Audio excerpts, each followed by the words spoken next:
Welcome back! Today we'll talk about the leader of Talon himself. Well, former leader, considering the latest developments. Let me know in the comments which hero would you like to see next. Our future will be forged in conflict. Omnium facilities weren't as prominent in Africa as in the other parts of the world. Though the exact number of them or location isn't clear, we know that Nigeria had one within its borders. This meant that during the Omnium crisis, the neighboring countries tried to contain the bots from spilling into their own territory and refused to help beyond that. With that, Nigeria was left to defend itself, and it quickly became clear that they had no chance against the relentless onslaught of Anubis troops. Until during the attack on the city of Ibadan, a mysterious figure flew out of nowhere and came crashing down, eliminating a swarm of warbots like a human pile driver. This man single-handedly repelled the attack and saved the whole city from obliteration with just his gauntlet. The origins of the gauntlet remain unknown to this day, and the technology involved in creating it is unlike anything the world has ever seen. It stated that when one of the witnesses approached him and asked if the war was over, he replied, "No, but there is strength in struggle. With each fight for our home I grow stronger, and I will keep our people safe." Locals gave him a title of the DOOMFIST the Saviour, and he became a symbol of hope during these desperate times. No long after that, local authorities confirmed his identity as Adabu Nagumi, but rather than trying to stop his unsupervised activity, they offered the much needed assistance. In addition to making sure Adabu's mother was looked after, they also provided him with means of transportation. They were dropping him into the skirmishes using aircraft, with one of the female pilots eventually becoming Adabu's wife. He was also drafted to the original Overwatch strike team, but he declined the invitation, refusing to leave his homeland. In the final days of the crisis, Anubis turned up the production of the warbots as a last-ditch effort to deal as much damage as possible before the inevitable defeat. Although the exact circumstances of Adabu Nagumi's death are unknown, I can tell you that he went out fighting. Unfortunately, Nigeria lost its strongest defender. However, just 5 days later, the Great Awakening happened, and subsequently Anubis was shut down. Shortly after the Omnic crisis, Overwatch's founder Gabriele Adawe established the city of Numbani. She wanted it to be an independent city-state without any ties to politics or even Overwatch itself, and for it to be a symbol of unity between humans and Omnics. The rapidly developing technological sector attracted new citizens, allowing them for a fresh start. Shortly after the city's creation, sadly Adawe passed away. But Numbani helped people move past the horrors of the Omnic crisis and create a new prospering society. That was until Akande Ogundimu somehow came into possession of the legendary gauntlet.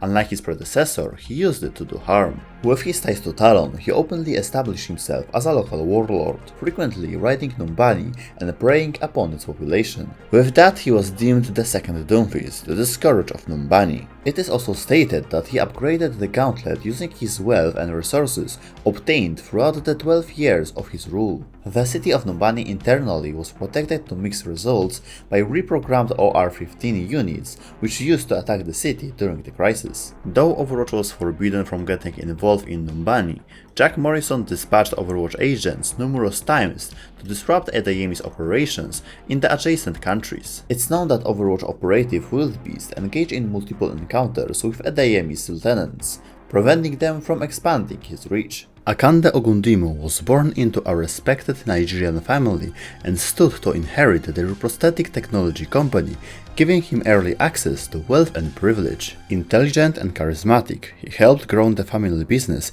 while devoting himself to his true passion, competitive martial arts. He trained in traditional African fighting styles alongside wrestling and modern combat disciplines, blending the most effective techniques into his own style. Competing across Africa, Ogundimu relied on sharp instincts, speed and strength to dominate his opponents. His career was cut short after the Omnic crisis, when he lost his right arm before reaching his prime. It is not stated anywhere how it happened, so don't ask me about it. Struggling to find purpose, Ogundimu was eventually approached by Akande Ogundimu, the second Doomfist. Ademi offered him a new path as a mercenary, which led to his recruitment into Talon. Akande noticed that Talon is nothing more than a collection of powerful people in high places, with the majority of them being there only temporarily to achieve their own selfish goals. Ademi proved valuable to Talon, but the organization recognized far greater promise in Ogundimu. His sharp mind and natural leadership set him apart. This earned him a position on the council. Where Ademi was satisfied with profiting from raids on Numbani, Ogundimu was driven by a much larger ambition. He saw the organization as a platform with endless potential. He just needed to wait for a right moment to make a move. Your parents ever pester you about going back to the family business? They are supportive of my work, now that they have seen what I've become. How sweet of them.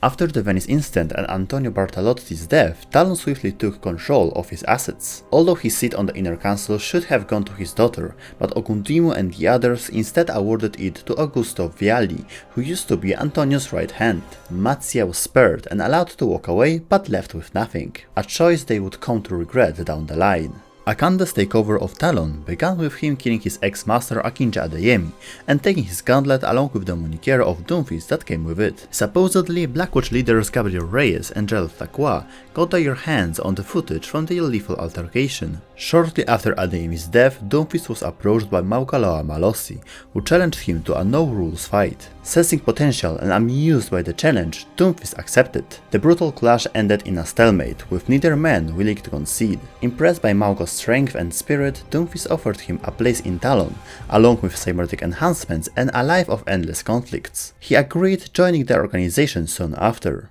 You ever worry the fist is making you rusty? How about a match after this, to address your concerns?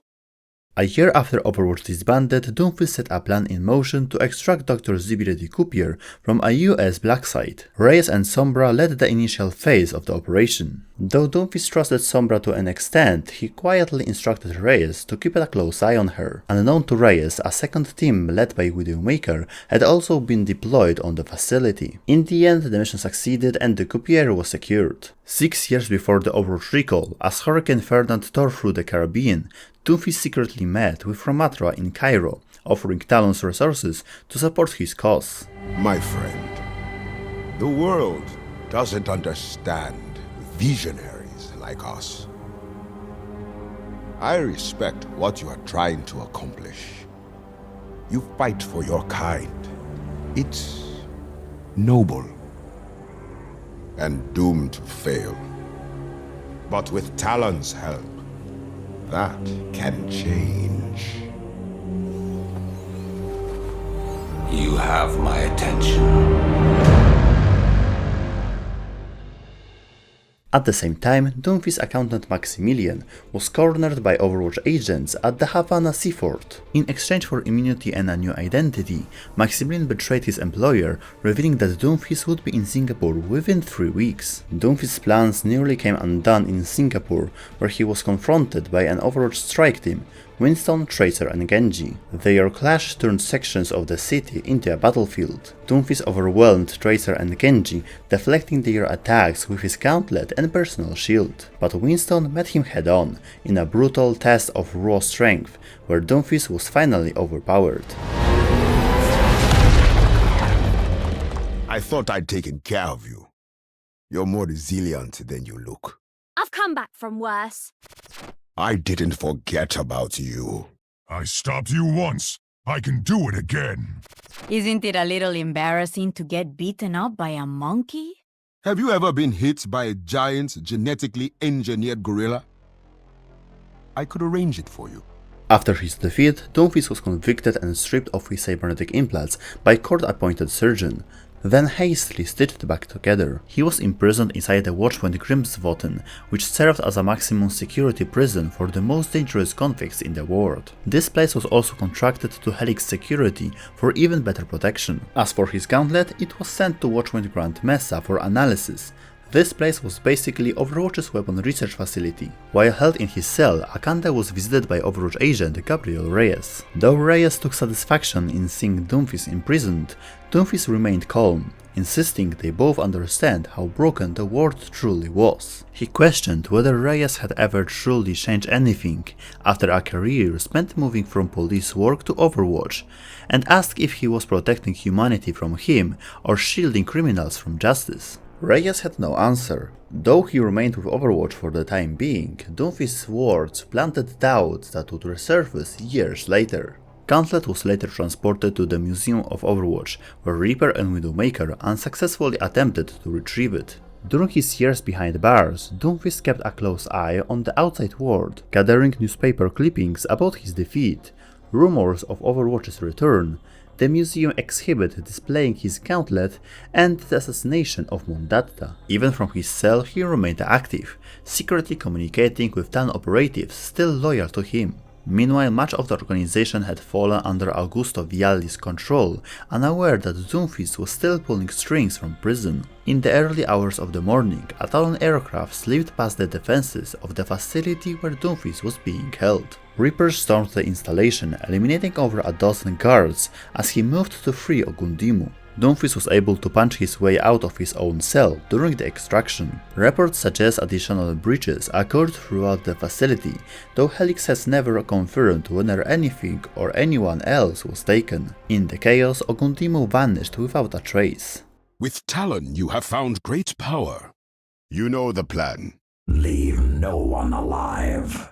A lot of good people in Helix died when you escaped. People I knew. Don't make it personal. It had nothing to do with you. Now where's my hero's welcome? You haven't lost your touch. Watch my back out there, Lacroix. Tell me what needs to be done, and I will do it. As cutthroat as the day I met you. Cover me. When have I not? After his escape, DOOMFIST regrouped with Reaper and reviewed Talon's recent actions, including the failed assassination of Katia Volskaya under Vialli's orders and the assassination of Vandetta by Widowmaker. DOOMFIST was pleased with their attempts at disrupting the world order. However, he disagreed with Talon's current profit-oriented direction. During his absence, Reaper also infiltrated Watchpoint Gibraltar and downloaded the list of ex-Overwatch agents, which would allow Talon to start hunting them down one by one. By the way, when Anna found out about this, she made her personal mission to protect agents from that list. If you want to know more, check out our video about Anna's lore. Anyway, after that, DOOMFIST traveled to Monaco Casino with Widowmaker and Sombra to meet Maximilian, who pledged his loyalty and warned him that some within Talon were unhappy about his return. Their meeting was interrupted by Vialli's men, but DOOMFIST and Widowmaker dispatched them without difficulty. The conflict came to a head in Venice, where a masquerade ball served as cover for a secret gathering of Talon's leadership. The place was crawling with Vialli's men, so DOOMFIST couldn't just safely walk in. Widowmaker neutralized the masked guards outside of the building. Sombra took down their security systems, which then allowed Reaper to storm in guns blazing and clear a path. After his allies neutralized security, DOOMFIST confronted Vialli on a bridge. Vialli claimed that there was nothing personal behind his actions and that he was simply looking out for the well-being of the organization. DOOMFIST threw him from a bridge to his death, declaring that Talon is not a group of criminals concerned only with profit. He and Reaper then entered Talon's hidden council chamber, where DOOMFIST laid out his vision to ignite a new global war. And that was the point where DOOMFIST officially became the leader of Talon, steering the organization in the new direction. I have yet to see a report on your latest experiment. It's making progress. Our timeline is non-negotiable. Keep interrupting me, surely that'll expedite things. This foolish mission is taking time away from my experiments, Akande. Think of it as field work. Ain't easy, is it? Being in charge of killers and madmen? No, but I welcome the challenge. We got a lot in common. Shame I'm gonna kill you someday. Indeed.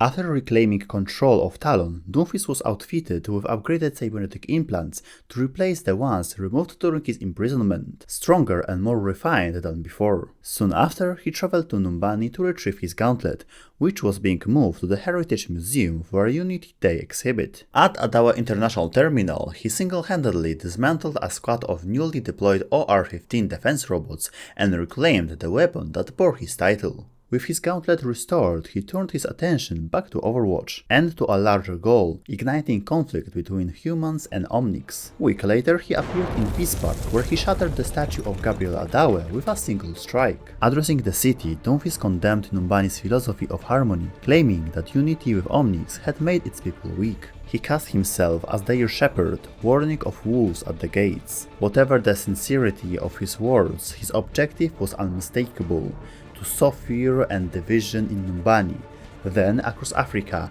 and ultimately the world. DOOMFIST's third strike targeted the Numbani Heritage Museum. He dropped from the rooftop, smashing through the glass entrance, with a shockwave that announced his arrival. Talon forces poured in behind him. Inside, he was confronted by Orisa. Recognizing her as a modified OR-15, DOOMFIST engaged without hesitation and quickly overpowered her. As he prepared to finish the job, Effie Oladele intervened, pleading for Orisa's life. DOOMFIST revealed he knew exactly who she was: Orisa's creator, the young prodigy documenting her work under a hologram alias. She had improved the OR-15 design, he admitted, but not enough. Talon had a place for minds like hers, however Effie refused. DOOMFIST leaped to deliver the final blow, but Orisa rebooted, unleashing a graviton pulse that disabled his lieutenants. Furious, he opened fire, only for Orisa's barrier to shield herself and Effie. With sirens closing in, DOOMFIST withdrew, leaving Effie with a warning. History was about to repeat itself. His final appearance came at Unity Plaza during the Unity Day celebration. His skin bore white markings, honoring ancestral spirits, proclaiming victory in a war not yet fought. Talon descended from above and firefight erupted, DOOMFIST against Orisa and Lucio. Effie's intervention once again turned the tide, temporarily incapacitating him. As Talon forces fell back, Lucio cornered DOOMFIST and demanded his surrender. Instead, DOOMFIST seized Effie's brother BC and held him over the edge. He dropped the boy, forcing Orisa to save him, and used the chaos to escape. With his defeat, things quietened down in Numbani. Your new weapons are impressive, but you lack the strength to wield them. Ify made me kind. She did not make me weak. Has the child reconsidered my offer? She would thrive with Talon's resources. You stand for everything wrong in this world. Ify will never join you. If she cannot comprehend the error that awaits us, then perhaps I have no use for her after all. Ify visited her cousin recently. I will not forgive what Talon turned him into. Ah, yes. How is Bishi enjoying prison? Ask when I lock you up with him. After Null Sector's failed assault on Gothenburg, one of the command ships crashed into the ocean. Seeing an opportunity, DOOMFIST ordered Sombra, Reaper and Mauga to infiltrate the wreck and recover its power relay data for a Talon project. The mission spiraled out of control. The carrier was destroyed and less than all data was secured. An enraged DOOMFIST demanded answers. Sombra blamed Mauga's trigger-happy approach for compromising the operation, and when pressed about his loyalty, admitted she didn't trust him. A partial victory is no victory at all. Deal with Mauga, or I will deal with you. But Mauga had anticipated this. He revealed he had taken the power relay itself, handed it over, and then leapt from the dropship. If you want more Mauga lore, you should check out our video about him. It's pretty good, you won't regret it. Sometime after the Gothenburg incident, Ogundimu met with Maximilian and Romatra as Talon struggled with growing inter-Scion conflict. Cooperating with Talon to orchestrate the worldwide Null Sector invasion has unsuspectingly backfired. resulting in reactivation of the Overwatch organization, which stood for everything he considered to be wrong with the world. Despite the instability, DOOMFIST continued to cultivate Talon's alliance with Null Sector's leader. Months later, Ramatra requested that Talon hand over Zenyatta, who had been captured by Widowmaker and Sombra. DOOMFIST agreed. He sent his people to oversee the exchange, but at Ramatra's insistence, they withdrew from the site, leaving Zenyatta in Null Sector's hands. And then, we don't know what happened, because the whole PvE got cancelled and the Null Sector storyline was swept under the rug. Great, isn't it? Also, why doesn't Ramatra have any interactions with DOOMFIST discussing any of this? Reclaiming your father's empire will not be so simple. My plans go far beyond what my father could have ever achieved. Let's see how far that ambition carries you. I'll make sure you have a front row seat.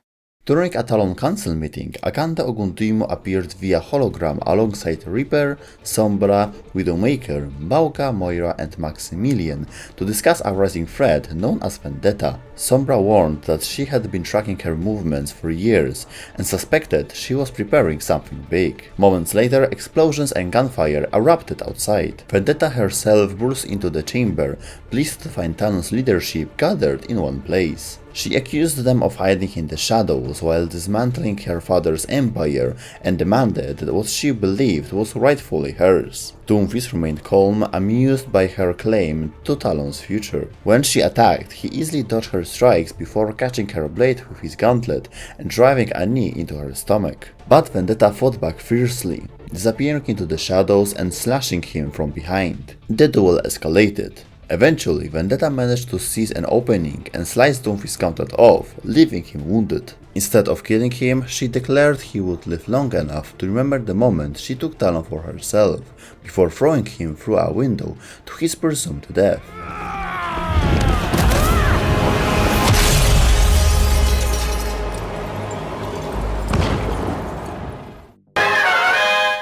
DOOMFIST was added as a 25th playable hero back in June 2017. Originally he was a DPS character, but with the transition to Overwatch 2, they made him a tank and slightly reworked his abilities. If you are an Overwatch veteran, you probably know this, but DOOMFIST's reveal all the way back in 2017 was one of the most anticipated hero releases in the history of Overwatch. Firstly, his gauntlet was featured in the first cinematic trailer back in 2014. His gauntlet was also inside the capsule on top of the payload on the Numbani map, being transported to the Heritage Museum. In the weeks leading up to his release, the gauntlet vanished, and the airport terminal was destroyed along with a few OR-15 security robots. All of this being a follow-up on the cinematic where he escapes from prison. When we finally saw what he looks like, even Terry Crews himself begged to be his voice actor, which would have been epic if you ask me.